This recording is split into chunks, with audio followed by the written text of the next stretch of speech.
So, trying for a run of the 3 lawnmower engines on the right here. Been unsuccessful at starting the 6, but I think I can get 3 of them to go here.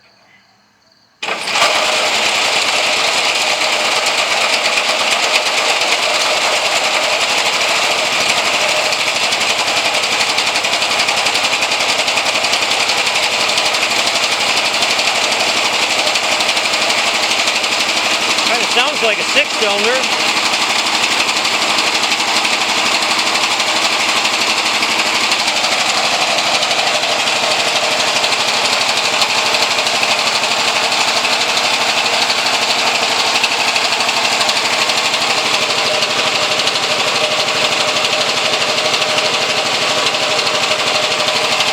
Apparently that bolt wasn't tight.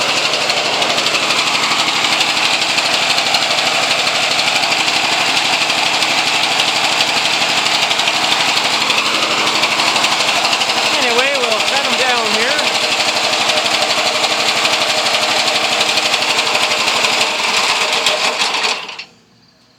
Yeah, just grounded out the wires and shut her down. So now I'll hook the left 3 back up and try for a run of the 6. I had to tune the carburetor there for the 3 lawnmower engines. Throttle wasn't open quite enough. That's why I had a bunch of starting attempts and couldn't get the 6 to run. At least we got the right 3 going. Left 3 have already ran, so hopefully we can get all 6.